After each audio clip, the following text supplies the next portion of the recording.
Today TV. My name is Rekha. మనం Telangana TDP senior నాయకులు Kukkadapalli division నుంచి కార్పొరేటర్గా పోటీ చేశారు, మరియు మళ్ళీ చేయబోతున్నారు. శ్రీ రామోజు శివకుమార్ గారి దగ్గర మనం ఉన్నాము. ఆయన మాటల్లోనే ఆయన జర్నీ గురించి ఇప్పుడు తెలుసుకుందాము.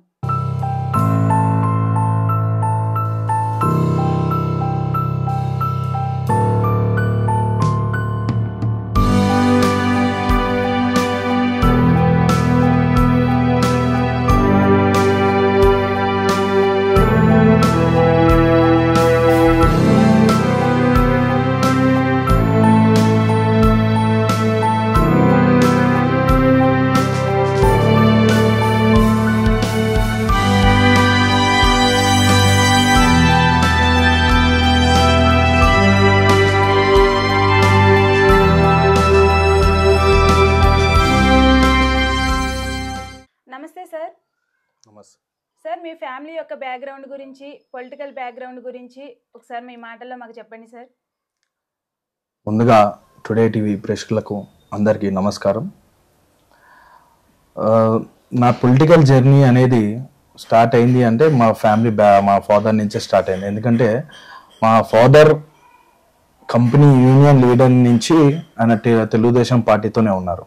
సో ఆ జెండాని చూస్తూ చిన్నప్పటికెళ్ళే నేను తెలుగుదేశం పార్టీకి అట్రాక్ట్ అవ్వడం జరిగింది. దాని తర్వాత అన్నగారు సినిమాలు చూసుకుంటూనే పెరిగాము అందరము. దేవుళ్ళు అంటే అప్పుడు ఎవరికి ఫోటోలు చూస్తే కూడా ఎన్టీఆర్ గుర్తొచ్చేవారు. ఇప్పుడు సినిమాలు చూస్తే మొత్తం ఎన్టీఆర్ కాబట్టి దేవుడు స్థానంలో మాకు ఆ తర్వాత పబ్లిక్కి అంతా ఒక హీరో అంటే ఎన్టీఆర్ఏ, దేవుడు అంటే ఎన్టీఆర్ఏ. సో అది చూసుకుంటూ ఎప్పుడైతే అన్నగారు 1982లో పార్టీ పెట్టడం జరిగిందో అప్పటి నుంచి కూడా పార్టీ చూస్తూ మా నాన్నగారు చూపిస్తూ ఆయన యూనియన్ లీడర్గా పనిచేస్తూ ఆ జెండాలు చూస్తున్నప్పటి నుంచి నేను చిన్నప్పటి నుంచి కూడా ఆ పార్టీ బ్లడ్ లో ఉండిపోయింది. అది ఆ పసుపు అనే రంగు అనేది నా మైండ్ లో ఉండిపోయింది. సో అది చూస్తుంటేనే నేను దాదాపు 2004 క్రియాశీలకంగా పార్టీలో జెండా పట్టుకొని చదువుతున్న విద్యార్థి ఆ టైంలోనే జెండా పట్టుకొని ప్రతి గల్లీ ప్రతి బస్తీ తిరగడం జరిగింది. అట్లా పొలిటికల్ జర్నీ అట్లా స్టార్ట్ చేయడం జరిగింది. దాని తర్వాత దాంట్లో ఉన్న సిద్ధాంతాలు, దాంట్లో ఉన్న ప్రేమలు, సోషల్ సర్వీస్, కార్యకర్తలకు ఉన్న ప్రేమాభిమానాలు, కార్యకర్తలకు ఉన్న పార్టీ అనే ఫీలింగ్ అన్న ప్రేమ, అండ్ మొదటి నుంచి కూడా ఆ పార్టీ మీద జర్నీ నాకు చాలా డీప్గా వెళ్ళిపోయింది. సో అలాగే తెలుగుదేశం పార్టీ నమ్ముకొని, ప్రజల్ని నమ్ముకొని, ప్రజల్లో ఉన్న తెలుగుదేశం మీద ఉన్న ప్రేమ అది చూసి ఆ పొలిటికల్ జర్నీ అనేది స్టార్ట్ చేయడం జరిగింది. సో నేను డివిజన్లో ఒక విద్యార్థి విభాగం, టిఎన్ఎస్ఎఫ్ తెలుగునాడు స్టూడెంట్ ఫెడరేషన్ అనే విద్యార్థి విభాగం డివిజన్లో మొదట డివిజన్ ప్రెసిడెంట్గా స్టార్ట్ చేశాను జర్నీ.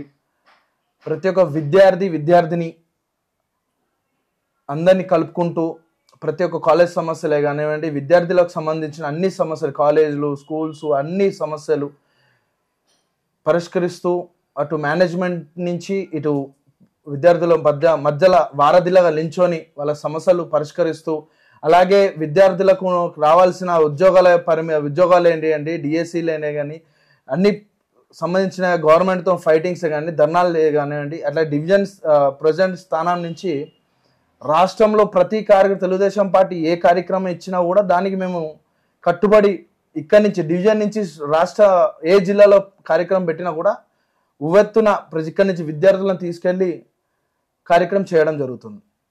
సో అలాగా నా జర్నీ ఒక 2004 నుంచి ఇప్పటి వరకు దాదాపు 19-20 సంవత్సరాలు ఇప్పటికి. అలాగే ప్రతి ఒక్కటి ఇబ్బందులు ఎదుర్కొని అట్లనే ముందుకు జరగడం జరుగుతుంది. అదే తెలంగాణ ఆంధ్ర బైఫర్కేషన్ తర్వాత కూడా తెలుగుదేశం పార్టీ అక్కడ ఆంధ్రలో పెట్టిన తర్వాత ఇక్కడ ఎన్నో ఇబ్బందులు, ఎన్నో కార్యక్రమాలు అయినా కూడా అక్కడ లేదు తెలుగుదేశం పార్టీ అనేది లేదు అని ఎన్ని విమర్శలు వచ్చి ప్రతి ఒక్క దగ్గర నుంచి ఇబ్బంది వచ్చినా కూడా మేము తెలుగుదేశం పార్టీని జెండాని భుజం మీద వేసుకొని తెలుగుదేశం పార్టీ సింబల్ అనేది ఉండాలి. ఎందుకంటే తెలంగాణలో పుట్టిన పార్టీ తెలుగుదేశం పార్టీ కాబట్టి పార్టీ అనేది తెలంగాణలో ఖచ్చితంగా ఉండాలా, ఉండి తీరాలా. ప్రజల వద్ద బీసీలకు, ఎస్సీలకు, మైనార్టీలకు హక్కు తెచ్చిన పార్టీ, బీసీలను కింద స్థాయి నుంచి పైకి తీసుకొచ్చిన పార్టీ, ఒక పొలిటికల్గా వాళ్ళని లీడర్లను చేసిన పార్టీ, అన్ని రంగాల్లో ముందు ఉండే అవకాశాలు ఇచ్చిన పార్టీ తెలుగుదేశం పార్టీ. కాబట్టి మేము మొన్న కూడా జిహెచ్ఎంసీ కండక్ట్ చేయడం జరిగింది తెలుగుదేశం పార్టీ నుంచి. అంటే విద్యార్థి విభాగం నుంచి 2020 వరకు మేము కండక్ట్ చేయడం జరిగింది. రాష్ట్ర విభజన తర్వాత టీఆర్ఎస్ అధికారంలోకి వచ్చింది. అప్పుడు టీడీపీకి చాలా ఇబ్బందులు పెట్టేశారు పార్టీ అంటే అధికారం పార్టీ వాళ్ళు. మీరు ఆ సిచ్యువేషన్స్లో ఏ విధంగా మీరు ఎదుర్కొన్నారు ఆ సమస్యలు అనేవి? రాష్ట్ర విభజన కంటే ముందు తెలంగాణ ఉద్యమంలో క్రియాశీలకంగా పనిచేసిన వాళ్ళం మేము. అంటే ఒక పార్టీ కాదు, తెలంగాణలో ప్రతి వ్యక్తి, ప్రతి రంగం తెలంగాణ రావాలా, తెలంగాణ వస్తే నీళ్లు నిధులు నియామకాలు వస్తాయి, ఉద్యోగాలు వస్తాయని చెప్పి పోరాడిన వ్యక్తులం మనం. అలాంటి తెలంగాణ రాష్ట్రంలో కేసీఆర్ పబ్బం గడుపుకోవడానికి, కేసీఆర్ సీఎం ఎక్కడానికి విద్యార్థుల మీద 1500 మంది విద్యార్థులు ప్రాణాలు పోతే దాని మీద దొంగ హామీలు ఇచ్చి తెలంగాణలో టీఆర్ఎస్ పార్టీ గద్దెనెక్కింది. ఎక్కి వాళ్ళు కూడా అనుకోలేదు టీఆర్ఎస్ వస్తుందని అని అనుకోలేదు. గద్దెనెక్కిన తర్వాత పటిష్టంగా ఉన్న పార్టీ ఏదన్నా ఉంది అంటే తెలుగుదేశం మాత్రమే. ఏదైనా కార్యకర్తలు బలంగా ఉన్న పార్టీ ఏదైనా ఉంది అంటే తెలంగాణలో తెలుగుదేశం పార్టీ మాత్రమే. అది కేసీఆర్ తెలుసు. కేసీఆర్ ఎందుకు తెలుసు అంటే ఇదే స్కూల్ నుంచి వచ్చాడు, మా స్కూల్ నుంచే, మా యూనివర్సిటీ నుంచే చదువుకొని వచ్చినాడు. అది తెలుగుదేశం కార్యకర్తలకు ఉన్న గొప్పతనం. ఆ తెలుగుదేశం కార్యకర్తల్ని, ఆ పార్టీని భూస్థాపితం చేయాలంటే ఒక పేరు ఆంధ్ర పార్టీ. అరే తెలంగాణ గడ్డ మీద పుట్టిన పార్టీ తెలుగుదేశం పార్టీ, తెలంగాణ గురించి పోరాడిన పార్టీ తెలుగుదేశం పార్టీ. నువ్వు ఆంధ్ర పార్టీ అని ఎట్లా అంటావు? మాది జాతీయ పార్టీ, మాది తెలుగుల గురించి పుట్టిన పార్టీ. ఆ పార్టీ ముందుకు వెళ్ళాలి అంటే కార్యకర్తలు ఉండకూడదు, లీడర్లు ఉండకూడదు. టీఆర్ఎస్ అనేది రాజ్యం ఏలాలంటే తెలుగుదేశం పార్టీ నామరూపాలక పోవాలి. అంటే తెలంగాణలో పటిష్టంగా ఉన్న party, ground level, booth level ఉన్న పార్టీ ఏకకంగా ఉన్నది అంటే తెలుగుదేశం పార్టీ మాత్రమే. సో ఆ కార్యకర్తల్ని, లీడర్ని తీసుకుంటే కానీ మేము గద్దెనెక్కలేం, గద్దెలో స్థిరస్థాయిగా ఉండలేం అనే దురబుద్ధితో, దుష్టబుద్ధితో కేసీఆర్ ఏదైతే తెలుగుదేశం పార్టీని లేకుండా చేయడానికి వాళ్ళు ఏదైతే ఉన్నారో అందులో సక్సెస్ అయ్యాడు. ఎట్లా సక్సెస్ అయ్యిందంటే అప్పుడు తెలంగాణ ఉద్యమంలో కూడా సిటీలో 14 మంది ఎమ్మెల్యేని గెలుచుకున్నాం మేము. అంటే మీరు అర్థం చేసుకోండి తెలుగుదేశం పార్టీకి ఉన్న అభిమానం, ప్రేమ ప్రజలలో ఎంతగానో ఉందో. సో వాళ్ళు దాంట్లో పార్టీ ఫిరాయింపులలో టీఆర్ఎస్ పార్టీ సక్సెస్ అయింది, అందులో సక్సెస్ అయింది ఉంది. వాళ్ళు ఒకటే ఉద్దేశం, ఎక్కడ టీడీపీ జెండా పట్టుకుని ఏ కార్యకర్త ఉండదు తెలంగాణ రాష్ట్రంలో అనే అట్లాంటి పరిస్థితిలో పోలీసులను అడ్డం పెట్టుకొని బెదిరిస్తూ, లొంగ తీసుకుంటూ, ఒక్కొక్క కార్యకర్తని ఇబ్బందులు పెడుతూ, కేసులతోని కానివ్వండి, ఇది కానివ్వండి, అట్లాంటి పరిస్థితుల్లో కూడా మేము ధీటుగా నిల్చున్నాం. ఎందుకు దించున్నాం అంటే మా మీద ఎట్లాంటి కేసుల్లో ఎక్కడ కూడా దోపిడీలు చేయలేదు, మేము ఎక్కడ కూడా కబ్జాలు చేయలేదు. నీతిగా, నిజాయితీగా మేము ఏవైతే సంపాదిస్తున్నామో ఆ జీతాలతోని, నెలవారీ జీతాలతోని, మా సంపాదనతోని తెలుగుదేశం పార్టీని పోషించుకుంటూ మేము వచ్చాం ఇప్పుడు వరకు. అందుకే మేము ఇప్పటికి కూడా ఇలా ఉన్నాం. పార్టీలో ఉన్న ప్రయారిటీ ఎలాంటిది? బాబు గారితో మీకున్న ఎఫెక్షన్ ఎలాంటిది? తెలుగుదేశం నినాదమే ప్రజలే దేవుళ్ళు, సమాజమే దేవాలయం అనే నినాదంతో పెట్టిన party Telugu Desam party. Telugu Desam party అధినాయకుడు చంద్రబాబు గారు కార్యకర్తల్ని ఒక సమ్ ఇంపార్టెంట్ ప్రయారిటీ అంటే ప్రతి ఒక్క కార్యకర్తని ఒక లీడర్ లానే చూస్తాడు. ఒక కార్యకర్తలా కాదు, ఒక కార్యకర్తలకు ఉన్న ఇంపార్టెంట్ ఎంతో అంతో ఉండదు. ప్రతి మీటింగ్లో కూడా చంద్రబాబు గారు ఇచ్చే ప్రయారిటీ చాలా గొప్పది. ఏ పార్టీ, ఏ అధినాయకుడు కూడా కార్యకర్తలకు అంత ఇంపార్టెన్స్ ఇస్తాడో లేదో కానీ మా తెలుగుదేశం పార్టీలో మాత్రం ప్రతి ఒక్క కార్యకర్త ఇప్పటికీ కూడా ఇట్లా రూలింగ్ గవర్నమెంట్ ఉన్నా లేకపోయినా తెలుగుదేశం జెండా వేసుకొని, కండువ వేసుకొని ఒక ప్రైడ్ లాగా చెప్పుకునే పార్టీ ఏదైతే ఉందంటే తెలుగుదేశం పార్టీ మాత్రమే. ప్రతి మీటింగ్లో కూడా చంద్రబాబు గారు కార్యకర్తలను ఉద్దేశించి, కార్యకర్తలు లేని పార్టీ లేదు, మీరు ఉన్నారు కాబట్టే పార్టీ ఉంది అని చెప్పి ప్రతి కార్యకర్తకి ఏ కార్యకర్తకి ఇబ్బంది జరిగినా సంక్షేమ నిధి పెట్టి ప్లస్ ఫస్ట్ పార్టీ ఏదైతే ఉందో అది కార్యకర్తలకు ఇన్సూరెన్స్ రూపాన వాళ్ళకి పెట్టిన పార్టీ ఏదైతే ఉందంటే తెలుగుదేశం పార్టీ మాత్రమే. అంటే ప్రమాద స్వాస్థ్య బీమా, చనిపోయిన వారికి 2 లక్షలు, హ్యాండిక్యాప్ అయితే 50,000 అంటే ఒక సహాయం కొరకు పెట్టిన పార్టీ అవుతుందంటే ఆ తెలుగుదేశం పార్టీ మాత్రమే అని నేను చెప్పుకుంటాను. సార్, పార్టీని నడపాలంటే చాలా ఖర్చుతో కూడిన పని. మీరు ఈ ఏరియాలో ఇన్ని సంవత్సరాల నుంచి మీరు పార్టీని రన్ చేస్తున్నారంటే మీకు అంటే ఏ విధంగా, అంటే ఎలా, మీరు మధ్యతరగతి ఫ్యామిలీ అని మాకు తెలుసు. సో అలాంటి సిచ్యువేషన్లో కూడా మీరు పార్టీని ముందుకు ఎలా తీసుకెళ్ళగలుగుతున్నారు? నాకు మెయిన్ బలం మీరు ఏదైతే క్వశ్చన్ వేశారో దానికి నా ఫ్యామిలీ కంప్లీట్ సపోర్ట్ ఉందండి. మధ్యతరగతి కుటుంబం చెందిన వాడినైనా నా మీద ప్రేమ అభిమానాలతో నాకు ఈ అబ్బాయి కంపల్సరీ ఏదో సాధిస్తాడు, చేస్తాడు, సేవ చేస్తున్నాడు, సోషల్ యాక్టివిటీస్ అన్నీ చూస్తున్నారు చిన్నప్పటికెళ్ళి మా ఫ్యామిలీ వాళ్ళు. సో కంప్లీట్ ఇన్ని సంవత్సరాలుగా నేను ప్రజలకి కానీ ఒక పార్టీకి సేవలు చేయడం ఇంతవరకు నాకు స్ఫూర్తిగా నాకు వెనకాల నిలిచినదంటే నా కుటుంబము. దాని తర్వాత చంద్రబాబు గారి మీద ఉన్న ప్రేమ, లోకేష్ అన్న నాకు కంప్లీట్ సపోర్ట్. ఎప్పుడు కానీ నాకు ఏమి ఇబ్బందులు ఉన్నా కూడా ఎన్నా ఇట్లా ఇబ్బంది జరుగుతుంది అంటే ఆయనే ప్రతి ఒక్కటి, లోకేష్ అన్న కానివ్వండి, మా సువాసనకి ఇన్ఛార్జ్, కుకట్పల్లి ఇన్ఛార్జ్ కానివ్వండి. సో ప్రతి ఒక్కరు, మొదటిది నా కుటుంబం అయితే, ఇంత ఎదగడానికి నా కుటుంబం కారణం అయితే, నాకు ముందు జర్నీకి వీళ్ళందరూ కారణం. సువాసన కానీ నాకు పార్టీ తెలంగాణలో ఉన్న ప్రతి నాయకులు నాకు సపోర్ట్ చేస్తారు. గారు సీఎం హోదాలో తెలంగాణలోని టీడీపీ భవనంకి వచ్చారండి. మీ యొక్క కార్యకర్తలకి మీటింగ్లు అంటే ఎటువంటి అభయం ఇచ్చారు? ఏ విధంగా మీరు ఎలా నడుచుకోవాలి, నెక్స్ట్ ప్లానింగ్స్ ఏంటి, ఇక్కడ తెలంగాణలో ఏ విధంగా టీడీపీ ప్లానింగ్స్ ఏంటి అన్నది బాబు గారు ఏం చెప్పారు? జరిగిన ఏపీ ఎన్నికల్లో ఏపీ సీఎంగా బాధ్యతలు స్వీకరించి తెలంగాణలో ఎన్టీఆర్ భవన్కు మొదటిసారి విచ్చేస్తున్న సందర్భంగా తెలుగుదేశం పార్టీ నాయకులు, అభిమానులు తెలంగాణలో ఉన్న ప్రతి జిల్లా నుంచి బాబు గారిని రిసీవ్ చేసుకోవాలి అనే ఉద్దేశంతో ఇంత భారీ వర్షం పడుతున్నా కూడా అవన్నీ పట్టించుకోకుండా అఖండ స్వాగతం. మీరు చూస్తే మీరు టీవీలలో చూస్తుంటారు, ఎంత స్వాగతం ఇచ్చారంటే అంత పబ్లిక్ వచ్చారనమాట. అంటే వర్షాన్ని కూడా మీరు తట్టుకొని బాబు గారు ఉన్న ప్రేమతో అట్లా వచ్చారంటే తెలంగాణలో తెలుగుదేశం పార్టీ ఇంకెంత పటిష్టంగా ఉందో ఒక్కసారి గమనించండి. వచ్చిన తర్వాత ఎన్టీఆర్ భవన్లో మీటింగ్ పెట్టి కార్యకర్తలు లేని తెలుగుదేశం పార్టీ లేదు, నీకు మేము ఉన్నాం, మీరు దూసుకుపోండి, ప్రతి విషయంలో గ్రౌండ్లోకి వెళ్ళండి, ప్రతి సమస్యను మీరు చూడండి, సర్వీస్ చేయండి, స్టార్ట్ చేయండి, మీకు మేము ఉన్నాం, ఏదైనా పర్లేదు, ఏ విధమైన సమస్య వచ్చినా పర్లేదు, మేము చూసుకుంటాం. రేపు జరగబోయే జిహెచ్ఎంసీ ఎన్నికలు కూడా మనం పోటీ చేస్తాం, ఇక్కడ నుండి తెలుగుదేశం పార్టీ ప్రతి ఎలక్షన్లో కంటెస్ట్ చేస్తుంది అని అందరు నాయకులకు, కార్యకర్తలకు అభయం ఇవ్వడం జరిగింది. పూర్తిగా అండా చంద్రబాబు గారు, లోకేష్ బాబు గారు ఇస్తున్నారు.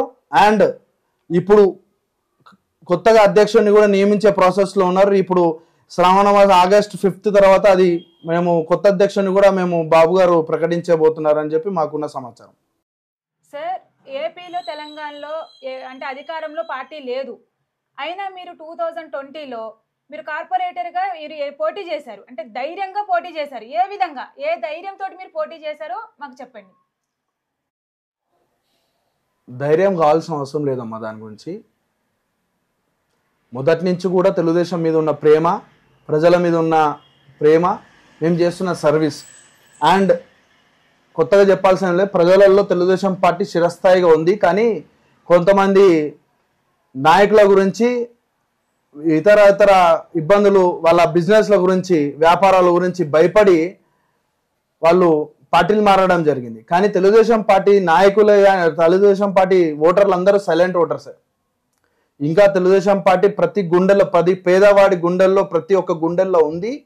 అండ్ మేము మొదటి నుంచి చూసి సర్వీస్ చేస్తున్నాం కాబట్టి, మొదటి నుంచి ఇన్ని సంవత్సరాల తెలుగుదేశం పార్టీలో ఉన్నాం కాబట్టి దానికి ఖచ్చితంగా తెలంగాణలో ప్రతి ఎలక్షన్లో బ్యాలెట్ బూత్లో తెలుగుదేశం పార్టీ సింబల్ కనిపించాలా, తెలంగాణలో తెలుగుదేశం పార్టీ పుట్టింది, ఇక్కడ ఈ గడ్డ మీద పుట్టిన పార్టీ ఇక్కడ కంటెస్ట్ చేయకపో ఎవరు అడ్డుపడేది ఎవరు?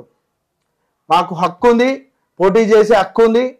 ఎవరు చెప్పినా చెప్పకపోయినా బ్యాలెట్ బాక్స్ సైకిల్ సింబల్ అనేది ఉండాలనే ఉద్దేశంతోనే మా దగ్గర డబ్బు లేకపోయినా, ఎవరు లోకల్గా సపోర్ట్ చేయకపోయినా నాకు పార్టీ అండగా ఉంది, పార్టీ నాయకులు అండగా ఉన్నారు. తెలుగుదేశం పార్టీ అధినాయకుడు చంద్రబాబు గారు, లోకేష్ బాబు గారు మాకు అండగా ఉండి, మెయిన్ అరవింద్ కుమార్ గౌడ్ అన్న మాకు చాలా సపోర్ట్ చేస్తూ, సుహాసిని గారు సపోర్ట్ చేస్తూ ఉన్నందుకు నేను ధైర్యంగా నా కుటుంబం కూడా సపోర్ట్ చేసింది. నువ్వు కంటెస్ట్ చేయి, మేము ఉన్నాం, గెలుస్తామా ఓడతామా అది దైవ నిర్ణయం, ప్రజల నిర్ణయం. కానీ మనం ఏ విధంగా ఎక్కడ అక్రమాలకు దోపిడులకు పోలేదు. ప్రజల్ని నమ్ముకున్నాం. నా కుకట్పల్లి డివిజన్ ప్రజల్ని నమ్ముకున్నాను, పార్టీని నమ్ముకున్నాను. ఆ ఉద్దేశంగానే గెలుస్తామా ఓడతామా పక్క పెట్టు, నాకు ఇంకా జీవితం చాలా ఉంది. నాకు ఎంతో పార్టీల నుంచి కూడా ఆఫర్లు రావడం జరిగింది, ఫోన్లు థ్రెటనింగ్ కాల్స్ రావడం కూడా జరిగింది.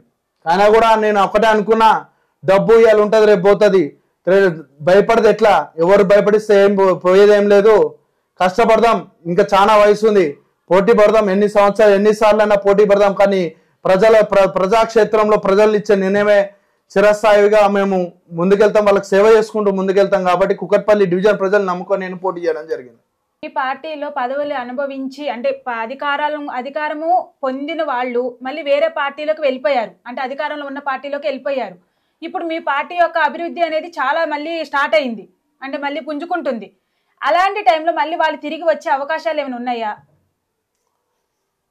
ఫస్ట్ తెలుగుదేశం పార్టీ అంటేనే యూనివర్సిటీ. ఇక్కడ ఎంతో మంది నాయకులను చేసిన పార్టీ ఏదైతుందంటే తెలుగుదేశం పార్టీ.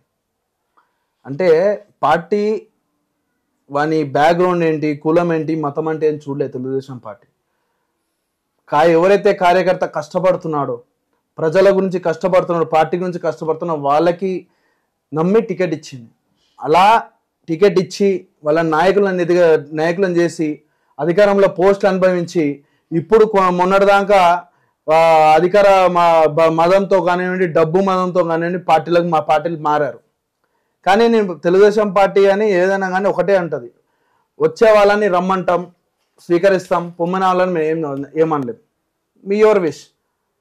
తెలంగాణలో మళ్ళీ అంటే టీడీపీకి పూర్వ వైభోగం అంటే ఇంతకుముందు ఉన్నలాగా పార్టీ మళ్ళీ పుంజుకొని అధికారంలోకి వస్తుందనే నమ్మకం మీకుందా? ఇప్పటికే ఏపీలో అంత అరాచకమున్న పాలన పోయి ప్రజలు వన్ సైడ్ మ్యాండేట్గా ఇచ్చారు అంటే ఒకసారి గమనించండి తెలుగుదేశంకు ఉన్న సత్తా ఏంటో. వై నాట్ 175 అన్న జగన్మోహన్ రెడ్డి బిక్కుమంటూ ఒక రూమ్లో కూర్చోవాల్సిన పరిస్థితి వచ్చింది. వై నాట్ 175 నుంచి 11 స్థానాలకి ప్రజలు దెబ్బ కొడితే మళ్ళీ 2 డిజిట్ 11 స్థానాలకి దిగజారిపోయింది. అంటే ప్రతిపక్ష హోదా కూడా లేకుండా అట్లాంటి పరిస్థితి తీసుకొచ్చిన ప్రజలు. అంటే తెలుగుదేశంకున్న ప్రేమ సత్తా అట్లాంటిది. అలాగే తెలంగాణలో పుట్టిన పార్టీ ఏడా పోదండి. కార్యకర్తలు మేము అందరం ఉన్నాం, ప్రజలలో ఇంకా పటిష్టంగా ఉంది.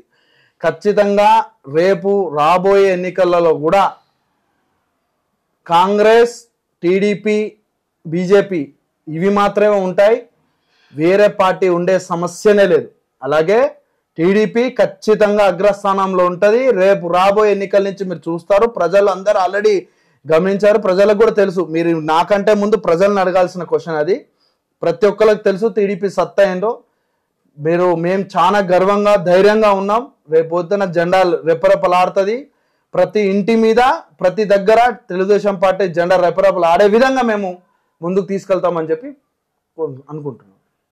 సార్, ఏపీలో టీడీపీ గెలిచిన తర్వాత మీరు మొన్న ఒక ఇంటర్వ్యూలో ఒక మాట చెప్పారు. ఆ మాట గురించి మళ్ళీ ఒకసారి మీరు మీ మాటల్లో చెప్పండి. అది ఒక ఇంటర్వ్యూలో వాళ్ళు అడిగారనమాట. అయితే నేను ఏం చెప్పానంటే, తెలంగాణలో ఉండే పౌరుషం మొదటిసారిగా ఆంధ్ర ప్రజల్లో ఎన్నికల్లో కనిపించింది అని చెప్పాను. దాని ఉద్దేశం ఏంటి అంటే, తెలంగాణ ఉద్యమంలో ప్రతి ఒక్క పౌరుడు ఏ ఎమోషన్తో మా ప్రాణం పోయినా పర్లేదు తెలంగాణ సాధించుకోవాలనే పౌరుషంతో పోరాడాడో ఆ పౌరుషం మొన్న ఎన్నికల్లో వైఎస్ఆర్సీపీ ఉండొద్దు, ఉంటే మా ప్రాణాలు ఉండవు, మా బతుకులు ఉండవు అనే ఉద్దేశంతో మా ప్రాణాలు పోయినా పర్లేదు, మేము ఓటేయాలా, ఓటేసి తెలుగుదేశం పార్టీని గెలిపించుకోవాలా అనే కసితోని ప్రాణాలు పోయినా పర్లేదని ఓటేశారు చూడు. ఆ పౌరుషాన్ని నేను మొదటిసారిగా చాలా సంతోషపడ్డా. తెలంగాణ పౌరుషం ఆంధ్రలో కనిపించింది అని. అదొక్కటే. 2025 ఎలక్షన్లో కార్పొరేటర్గా మీరు అంటే పోటీ చేస్తున్నారా? చేస్తే దాని ప్లానింగ్స్ ఏంటి సార్? ఖచ్చితంగా నేను పోటీ చేస్తాను. ప్రజలలో ఇంకా తెలుగుదేశం పార్టీకి ఇంకా నమ్మకం ఉంది. సర్వీస్ చేస్తాననే పేరు నాకుంది. ప్రజలు ఇంకా నమ్ముతారు నన్ను. అందరికీ నేనేంటో తెలుసు. ఒక విద్యార్థి విభాగం నుంచి ఏ విధంగా పైకి వచ్చానో, ఏ విధంగా కార్పొరేటర్గా కంటెస్ట్ చేశానో, చేసిన కాంచెలి ఏ విధంగా ప్రజలకు సేవలు అందిస్తున్నానో ప్రజలందరికీ కుకట్పల్లి డివిజన్ ప్రజలందరికీ తెలుసు. ఖచ్చితంగా 2025లో పోటీ చేస్తాను, అఖండ విజయం సాధిస్తాను అని చెప్పి కుకట్పల్లి ప్రజలందరి మీద నాకు నమ్మకం ఉంది అని చెప్పి మనం చేసుకుంటాం. ఏపీలో కూటమి ఉంది కదా సార్, తెలంగాణలో కూడా కూటమి ఉండే అవకాశాలు ఉన్నాయా? ఇంకా తెలంగాణలో అయితే ఎలాంటి స్పష్టత లేదు. అది పెద్దలు చంద్రబాబు గారు, మా తెలంగాణ ఇప్పుడు కాబోయే అధ్యక్షులు ఎవరైతే అవుతారో వాళ్ళు నిర్ణయం తీసుకుంటారు. ఒకవేళ పార్టీ పెద్దలు ఏదైతే వాళ్ళు మాకు ఇస్తారో దాన్ని మేము ఖచ్చితంగా యాక్సెప్ట్ చేస్తాము. ఆ విధంగానే ముందుకెళ్తాం. ఒకవేళ పొత్తు పెట్టుకుంటే మీకు సీటు వచ్చే అవకాశం ఉందా? ఒకవేళ రాకపోతే మీ పరిస్థితి ఏంటి? రాదని అయితే ఎందుకు అనుకుంటున్నారు మీరు? ఖచ్చితంగా వస్తుంది.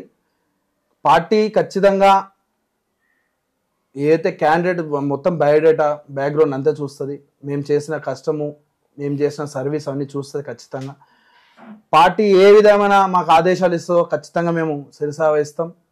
ఒకవేళ టికెట్ రాకపోయినా కూడా పర్లేదు, 100% వస్తుంది నేను అనుకుంటున్నా. 100% వస్తుంది, ఇస్తారని నేను అనుకుంటున్నా. అండ్ గెలవబోతానని కూడా కుకట్పల్లి డివిజన్ నుంచి జెండా ఎత్తుతా కంపల్సరీ. ఖచ్చితంగా ప్రజలు నన్ను ఆశీర్వదిస్తారు. సార్ మీ ఫ్యామిలీ మెంబర్స్ ఎంతమంది సార్? మీకు ఏ విధంగా సపోర్ట్ ఉంటారు మీ ఫ్యామిలీ మెంబర్స్? మా మదర్, ఫాదర్. మా మదర్ వచ్చేసి హౌస్ వైఫ్. మా నాన్నగారు వచ్చేసి ఒక కంపెనీలో మలత్తర షేవింగ్ ప్రోడక్ట్స్ అనే కంపెనీలో ఒక వర్కర్గా పనిచేసేవారు. తను మేము హైదరాబాద్కి వచ్చేసి 40 years మీద అయిపోయింది. మా నాన్నగారు మా బ్రదర్ ఫస్ట్ బ్రదర్ పుట్టిన తర్వాత హైదరాబాద్కి 200 రూపాయల జీతంతో హైదరాబాద్కి రావడం జరిగింది. ఆ 200 రూపాయల జీతంతోనే మమ్మల్ని ఈ స్థాయి వరకు తీసుకురావడం జరిగింది. మా నాన్నగారు, మా అమ్మ, మా అన్నగారు Naresh Kumar, well educated, is an banking professional. And మా వదిన కూడా జాబ్ చేస్తుంది. మా అన్నగారికి ఒక బాబు, ఒక పాప. నేను ఇంకా అన్మ్యారీడ్. అండ్ మా సిస్టర్ మొన్న రీసెంట్గా 3 years అవుతుంది మ్యారేజ్ అయ్యి. ఇద్దరు కూడా, మా బావగారు మా సిస్టర్ కూడా సాఫ్ట్వేర్ మేనేజర్స్. నేను ఎడ్యుకేటెడ్, నేను బ్యాంకింగ్ ప్రొఫెషనల్గా మొన్నటిదాకా జాబ్ చేశాను. ఇప్పుడు పొలిటికల్ అంటే మొన్నటిదాకా అంటే జాబ్ చేసుకుంటూ రాజకీయం కూడా చేసుకుంటూ వచ్చాము. అదే జీతం డబ్బులతోని పార్టీ రోజులు కూడా నడుపుకుంటూ వచ్చాను. ప్లస్ మా ఫాదర్ నుంచి, మా ఫ్యామిలీ నుంచి ప్రతి ఒక్కరు కూడా నాకు 100% హోల్ హార్టెడ్గా సపోర్ట్ చేశారు. కాబట్టి నాకు ఈ సర్వీస్ చేయడానికి, ఏదైతే పార్టీలో ఉన్న ప్రేమ, ప్రజలకి సర్వీస్ చేయడానికి, నాకు మీటింగ్స్ అన్నిటికి వెళ్ళాలన్నా, ఏం చేయాలన్నా ఖర్చులు, ఫైనాన్షియల్ మీకు ఎన్నో తెలుసు. ఇంత చేయాలంటే అది ఖర్చుతో కూడిన పని. అది కూడా నా ఫ్యామిలీ కంప్లీట్ 100% నాకు సపోర్ట్ చేయడం వల్ల ఇంతవరకు నేను రాణించాను. వాళ్ళు కంప్లీట్ ప్రతి ఒక్కరు కూడా నాకు హోల్ హార్టెడ్గా సపోర్ట్ చేశారు, చేస్తారు కూడా.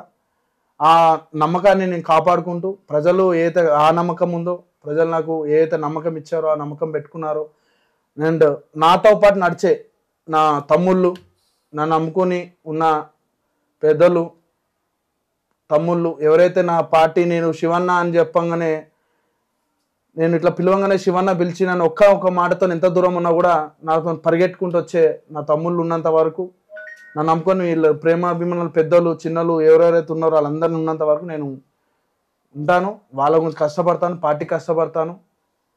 నేను ఖచ్చితంగా రేపు ఎన్నికల్లో కూడా గెలవబోతున్నానని చెప్పి మనం తీసుకుంటాం. సార్ మీ యొక్క పార్టీ కార్యకర్తలకి మీ అభిమానులకి మీరు ఏ విధంగా ధైర్యం ఇస్తారు, ఏ విధమైన మోటివేషన్ ఇస్తారు? ప్రతి ఒక్కరికి, పార్టీ నాయకులకు, కార్యకర్తలకు, నన్ను నమ్ముకున్న ప్రజలందరికీ ఒకటే, మీ అన్ని కష్టాల్లో నేను ఉంటా. ఎవరికి భయపడాల్సిన అవసరం లేదు. నేను ఖచ్చితంగా ఏ సమస్య ఉన్నా నా సమస్య నన్ను దాటిన తర్వాత మీ దగ్గరికి రావాలి. అధైర్యపడదు. మనము రాబోయే ఎన్నికల్లో మనం విజయం సాధిస్తున్నాం. మీరు ఎప్పుడైనా నాకు కాల్ చేయొచ్చు. ఎనీ టైం 24/7 ఆన్లో ఉంటుంది నా మొబైల్. మీరు ఏ సమస్య ఉన్నా నాకు కాల్ చేయొచ్చు, లేదంటే ఇంటికి రావచ్చు. నేను అనునిత్యం మీ గురించే ఉన్నా, మీ ముందే నేను ఉంటా. ఖచ్చితంగా మీరు రావాలని చెప్పి మనవి చేసుకుంటున్నాను. అన్నిట్లో మనమే ముందు ఉండాలి. జెండా రెపరెపలు ఆడిద్దాం. డివిజన్లో ఈ జెండా ఈసారి తెలుగుదేశందే. జై తెలుగుదేశం, జై ఎన్టీఆర్. థ్యాంక్ యూ సార్, మీ విలువైన టైంను మాకు ఇచ్చారు. మాకు చాలా సంతోషంగా ఉంది. మీరు నెక్స్ట్ ఎలక్షన్లో అత్యధిక మెజార్టీతో గెలవాలని మేము కోరుకుంటున్నాం మనస్ఫూర్తిగా. ఇంకా ఎన్నో పదవులు మీరు అనుభవించాలి, మీకు రావాలి అని చెప్పేసి మేము మనస్ఫూర్తిగా కోరుకుంటున్నాం. ప్రజలకు మీరు ఎన్నో సేవలు చేయాలని మా టుడే టీవీ నుంచి మేము మనస్ఫూర్తిగా కోరుకుంటున్నాం sir. Please subscribe today TV. Thank you.